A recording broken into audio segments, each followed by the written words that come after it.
Olá, quinto ano, tudo bem? Hoje nós vamos falar sobre patrimônio cultural e quais as formas da gente passar esse conhecimento para a nossa família e também preservar. Vamos fazer a leitura então do texto da página 66 que fala sobre a preservação do patrimônio. E fala assim, ó: tudo aquilo a que atribuímos valor em nossa vida, pessoal e familiar, se torna um bem, isto é, algo que buscamos guardar e preservar. Quando você ganha um presente, quando você tem alguma coisa, adquire, você precisa conservar e guardar, né? A casa própria é um exemplo de bem que a família possui ou luta para conquistar. O mesmo acontece com os bens relacionados à história e à cultura da comunidade a qual pertencemos.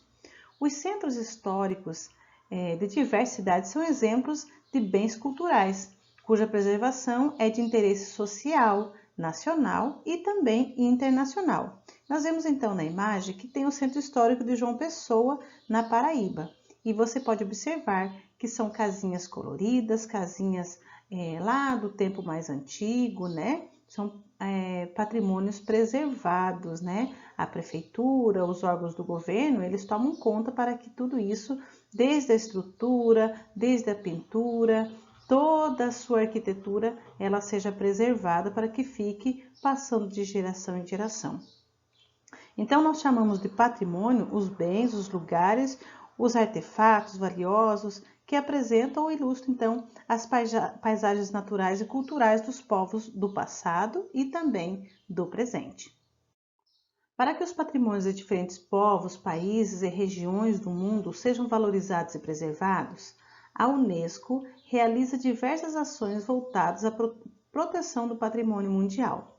Então, nós vemos aqui no texto que, desde 1945, a Unesco é o órgão das Nações Unidas encarregado de promover a paz no meio da educação, da ciência e da cultura, tratando da preservação do patrimônio cultural e natural. A Unesco, ela objetiva que todos os povos e as culturas sejam tratados com a mesma dignidade, fortalecendo assim os laços entre as nações. Em 1972, foi realizada em Paris, na França, uma conferência geral da Unesco, na qual resultou uma lista com os itens do patrimônio mundial a serem preservados. E hoje, essa lista continua sendo ampliada de acordo com os critérios estabelecidos na ocasião. Então, nós vimos que na ocasião existia uma lista de lugares a ser preservados, porém, hoje ainda precisa mais alguns lugares ou algumas coisas, elas também precisam entrar para a lista da preservação. Então, a cada tempo, né, no tempo presente, a Unesco então inclui lugares a serem preservados. Veremos agora sobre o patrimônio cultural. E nós vemos então na página 67 do nosso livro de história que nós vamos ver então o que é o patrimônio cultural. Então, o patrimônio mundial cultural é o conjunto de bens que representam os povos, sua criatividade, seu modo de viver e, sobretudo, os de excepcional e universal valor histórico, estético, arqueológico e também científico. São os lugares, as construções, os objetos, as ideias, as produções fundamentais para a memória, a identidade, a criatividade e a riqueza dos povos e das culturas. Pode-se tratar de um bem material ou imaterial, ou seja, algo visível e objetivo ou algo abstrato, intangível e simbólico. Vamos ver então o que é estético. É o estudo do que é belo nas manifestações artísticas, ciência que analisa a beleza e também os sentimentos que o belo desperta nos indivíduos. Então, nós vimos que o patrimônio cultural, né, mundial cultural, ele também vê a parte estética. E de repente tem um quadro bem bonito. Ah, você pode pensar, para que serve um quadro? Para que vai preservar um quadro? Mas é um patrimônio, é estético, é cultura. Foi alguém famoso do passado que pintou, né, tem um valor muito grande, porém o valor é um valor histórico, né? Então isso daí também precisa ser preservado.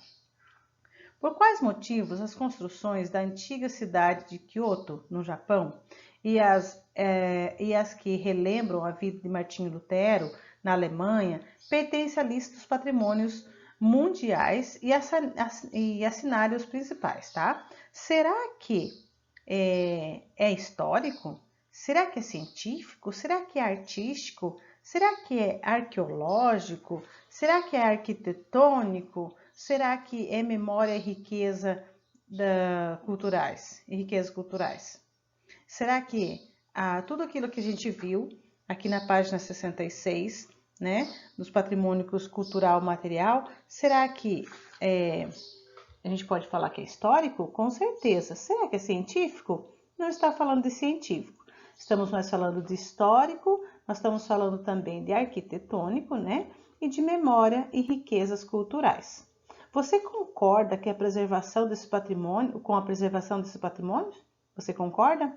Conhecê-los ajudou você a saber mais sobre a história e a cultura da humanidade? Então você pode justificar a sua resposta. Destaque alguns elementos construtivos da arquitetura japonesa, se você assim se aprofundar melhor, e você pode estar então comentando. Na página 67, então, ainda nós vamos ver sobre patrimônio cultural material. Nós vimos sobre patrimônio cultural e agora nós vamos ver cultural material, tá certo? Os chamados bens culturais são aqueles construídos pelos seres humanos ao longo do tempo, a exemplo das cidades e dos monumentos, das obras de arte, dos sítios arqueológicos, dos acervos fotográficos e dos museológicos, né, etc.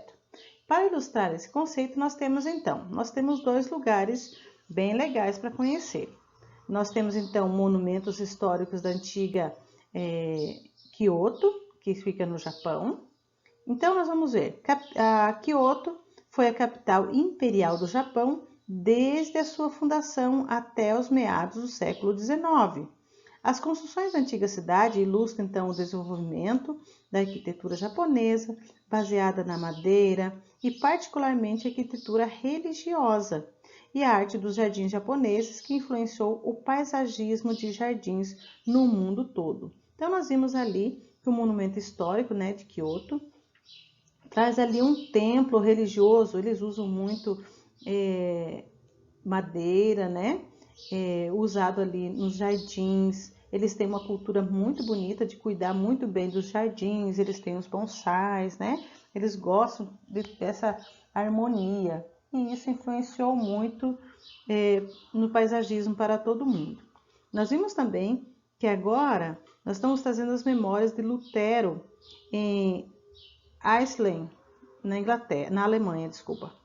O local do nascimento de Lutero é atualmente um museu em Eisleben, né, na Alemanha. A casa original foi completamente destruída pelo fogo. Olha aqui que coisa triste, né?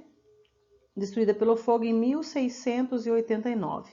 Contudo, em 1693, ela foi reconstruída. Por quê? Porque ela é um patrimônio histórico, então ela não pode ser destruída. Se ela ficou alguma coisa, né, que relembra, uma foto e tal, as pessoas então podem fazer essa reconstrução. Em 2007, então, um anexo foi edificado para os visitantes. Então, foi ali construído e foi construído, então, um anexo ali para que os visitantes possam ver melhor, né? Então, nós vemos ali a casa onde nasceu Lutero, né? Martinho Lutero. E nós vemos, então, a igreja do castelo de Wittenberg. É um templo luterano conhecido mundialmente por ter sido o local na Alemanha onde Martinho Lutero fixou as 95 teses do ano de 1517, um evento conhecido como o marco inicial da Reforma Protestante, né?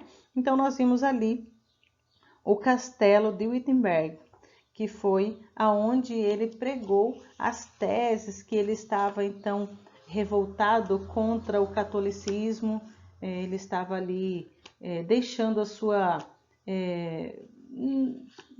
queixa, né? Ele falou: olha, eu descobri as verdades e eu estou descontente com aquilo que me ensinaram e ele pregou as 95 teses, então, ali no Castelo de Wittenberg.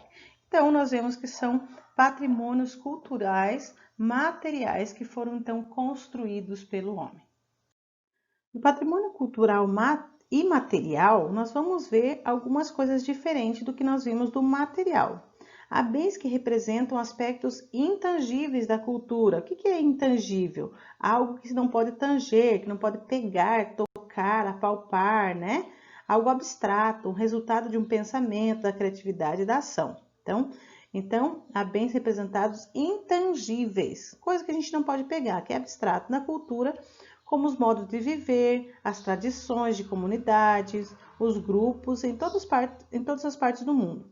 E são saberes e conhecimentos recebidos dos antepassados e que continuam sendo valorizados e expressos no cotidiano. Vamos ver então alguns exemplos. Olha só, os saberes artesanais. Nós temos então alguns saberes trazidos lá da África, né? De Uganda. Em Uganda, na África, a matéria-prima usada para determinado tipo de roupa local é o bark cloth. Trata-se de um tecido de papel feito com uma casca fibrosa interna de certas árvores. E ele é retirado então na estação chuvosa, batido com marretas de madeira até ficar uma textura fina e macia. A cor do tecido é determinada pela quantidade de tempo que as cascas das árvores depois de retirada. E daí ela fica exposta no sol e fica lá secando até dar o ponto, né? Enquanto maior tempo da exposição, mais escuro se torna o tecido. É bastante resistente e com ele os artesãos tecem roupas tradicionais. A mutuba, uma das árvores utilizadas, renova-se de tempos em tempos. Por cerca de 40 anos é possível beneficiar-se dela sem prejudicá-la. Então eles fazem a extração, mas eles não cortam a árvore. Até o século XIX, a roupa tradicional dos ugandenses era feita de bark cloth. Atualmente as roupas bark cloth não são mais usadas, somente pelos reis em funções oficiais e por religiosos de suas celebrações. Em 2005, a forma tradicional típica dos ugandenses de tecer roupas entrou para a lista de patrimônio mundial imaterial tombado pela Unesco. Outro patrimônio cultural imaterial vem aí de Papua Nova Guiné, perto, né, do Pacífico Sul ali, perto de Papua Nova Guiné, nós temos na Vanuatu. É uma ilha bem pequenininha. E nós vamos ver então que os habitantes de Vanuatu, no Oceano Pacífico, ele transmite por meio dos desenhos que faz na areia diferentes significados, mensagens e histórias sobre seus antepassados, além das canções, técnicas de cultivo, saberes religiosos e formas artísticas. A tradição dos desenhos na areia está bem viva naquela cultura e desde 2003 ela é considerada pela Unesco um patrimônio mundial imaterial. Que legal, né? Até os próprios desenhos entraram para a lista de preservação. Agora, no exercício número 3, você vai dizer o seguinte: nos exemplos anteriores, que tipo de conhecimento é preservado e transmitido de uma geração a outra? Será que foi falado sobre musical? Será que foi falado de artesanal? Será que foi falado dos coreógrafos, né? Ou de culinário? Coreográfico, né? Ou culinário? Será que foi falado sobre o quê? Será que não foi feito trabalho artesanal? Sim, né? E número 4, os saberes artesanais feitos de forma manual ou tradicional, transmitidos de uma geração a outra, incluindo os da tradição oral, são preciosos à cultura de um povo. E atualmente, porém, consumimos com mais frequências utensílios, roupas, máquinas e até objetos de decoração fabricados industrialmente. Tendo isso em mente, vamos ver. Descubra, letra A. Descubra se em sua família ou entre seus amigos há algum saber artesanal que tenha sido transmitido pelos antepassados. E assinados aqui. Será que foi transmitido para você, seus antepassados, sua avó passou para seus pais? Bordado, tecelagem, crochê, tricô, costura, ponto cruz, artesanato com barro, palha, madeira, vidro, plástico, etc. Pintura com vários pigmentos em diferentes suportes, ou alguma outra forma de artesanato. Escreva aí e a prof deixou para você também um videozinho para saber mais sobre artesanato, tá bom? Beijo, até lá!